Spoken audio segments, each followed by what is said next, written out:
Alfa tuh gimana sih ciri khasnya atau karakteristiknya? Ya, ini kan lahirnya 2011 ya, itu masuk alfa sampai yang sekarang sampai nanti 2025. Jadi karakteristiknya adalah generasi paling terdidik. Ini, aduh, alfa nih menurut saya generasi yang luar biasa deh. Ya, kemudian apalagi jumlah saudara kandungan sedikit. Kalaupun ibunya niat misalnya mau punya anak lebih banyak kan, tapi sekarang masih sedikit kan, paling nggak ya 1 atau 2 bukan? Sehingga harusnya perhatian orang tuanya karena jumlah saudara atau anaknya masih sedikit, harusnya lebih banyak dong, ya kan? Kalau generasi sebelum-sebelumnya kayak saya yang generasi X, saya bersaudara paling sedikit 5, paling sedikit, ya. Pasti ada yang 7, ada yang 10. Ya, milenial juga mungkin begitu. Z, ya, saya punya anak 5 ya, generasi Z kan 5 juga, banyak juga ya. Tapi yang alfa kan, kalaupun memang mau punya anak banyak, nah, lahirnya baru 2011 masuk alfa, masih sedikit lah. Artinya baru 2 gitu. Walaupun kata ayah bundanya, saya mau 7.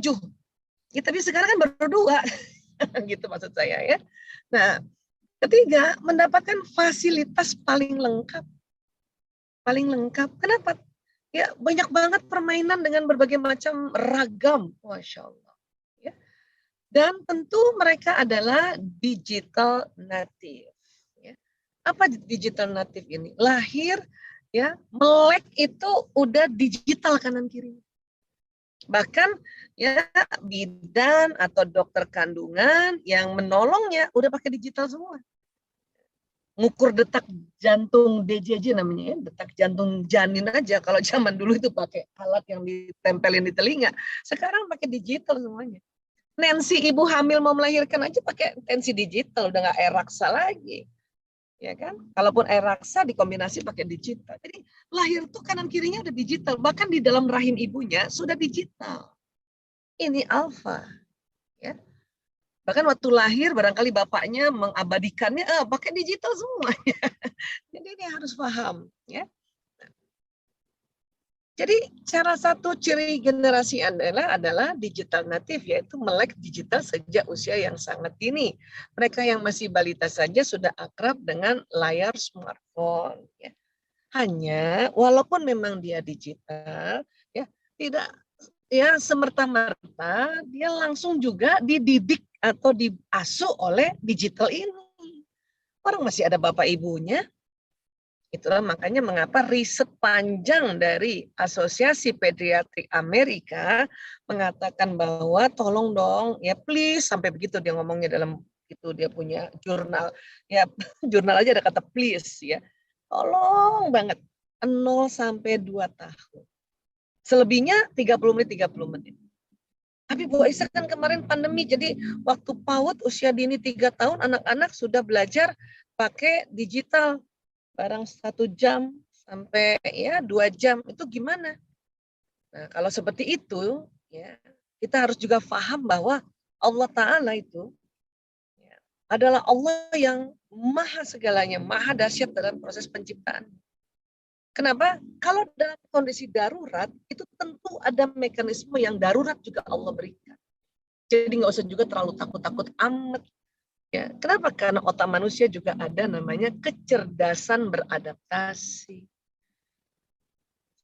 Inti parenting itu adalah ya tenang. Jadi orang tua tuh tenang. Ya, takut boleh, sedih boleh, tapi nggak pakai amat. Takut-takut amat, sedih-sedih amat gitu. Ya, karena nanti ada proses yang luar biasa Allah berikan pada tubuh manusia. Nah, ya Asosiasi Pediatri Amerika minta jauhkan gawe 0 hari sampai 2 tahun.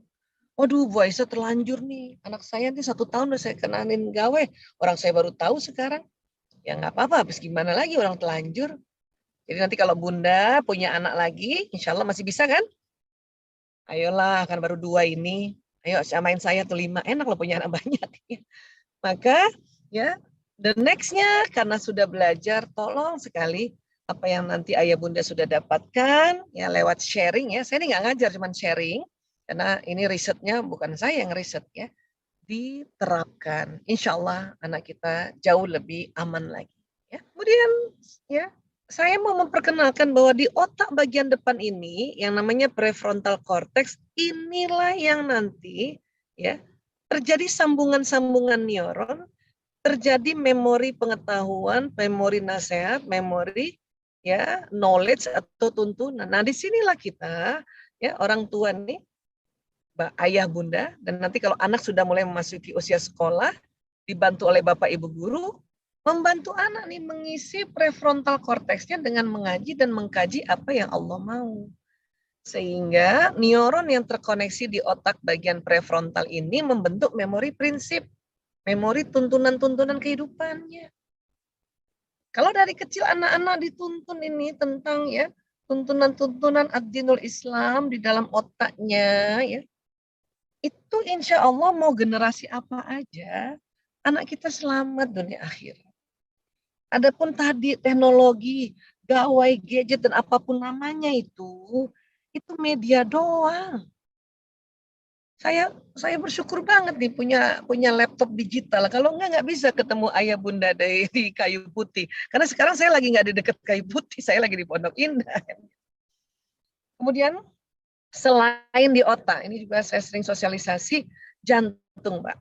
Ini jantung ini selama ini kita tahu dia pemompa darah.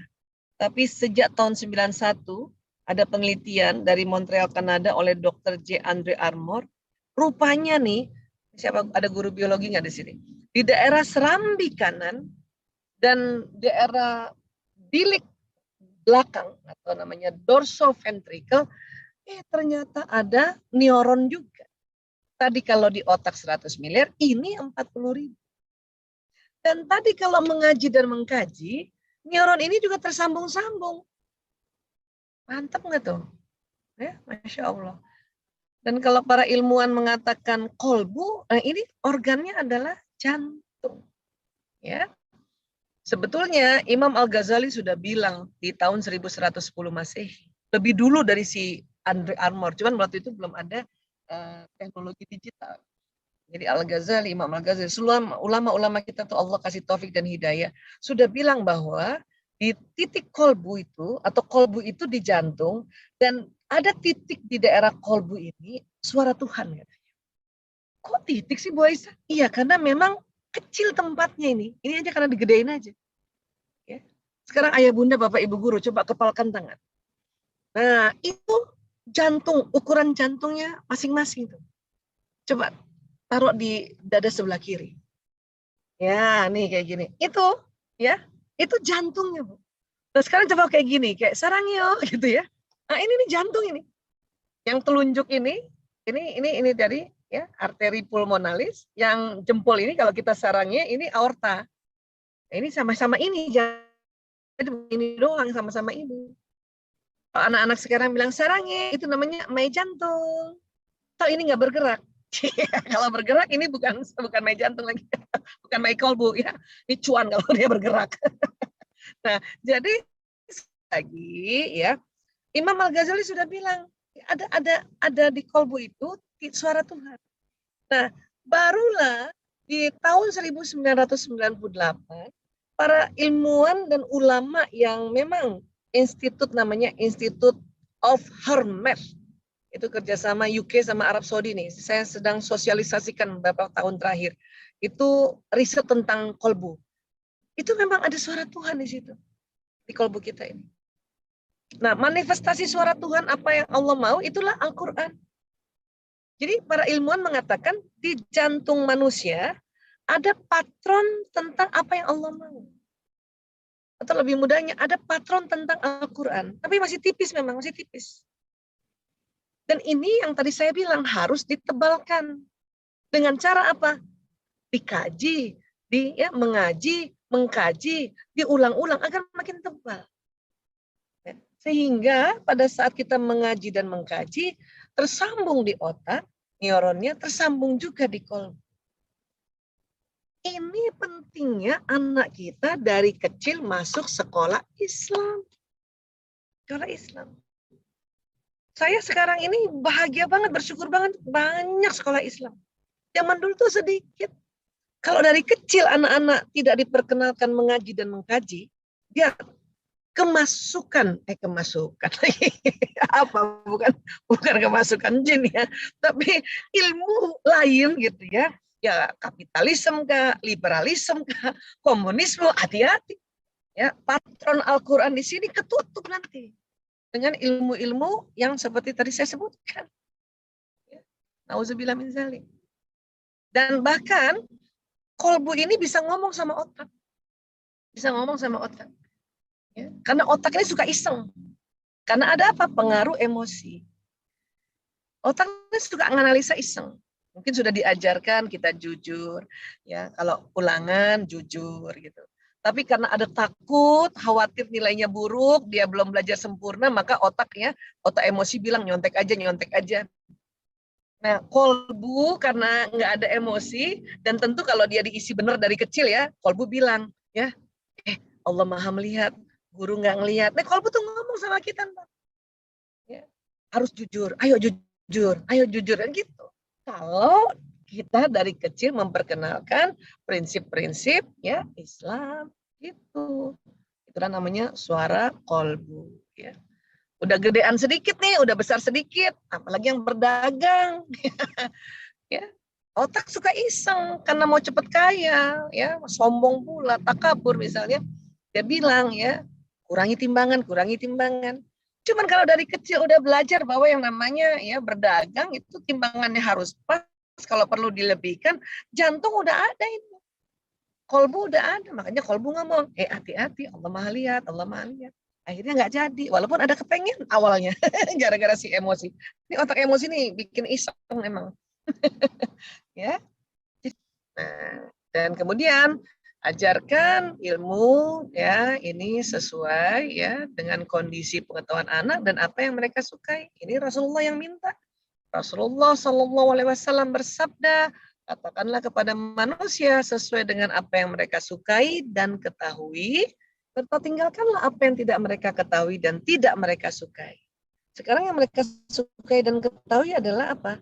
Karena generasinya teknologi digital, ya sudah pakailah medianya digital. Rasulullah khawatir kalau kita paksa dengan apa yang kita pakai zaman dulu, yang mereka tidak ketahui dan tidak mereka suka, ini kekhawatiran Rasulullah. Apakah kamu ingin Allah dan Rasulnya didustakan? Nauzubillah min zalik. Khawatirnya kalau kita maksa pakai cara dulu, belajar ngaji harus dicambuk, disabat. Tuh. Ya udah, Allahu Akbar. Nanti mereka akan nggak mau belajar Islam. Mereka akan bilang, aduh susah ya belajar Islam, aduh, atau kita mengajarkan supaya anak-anak hafiz Quran ini juga memang harus sesuai yang dia sukai dan ketahui.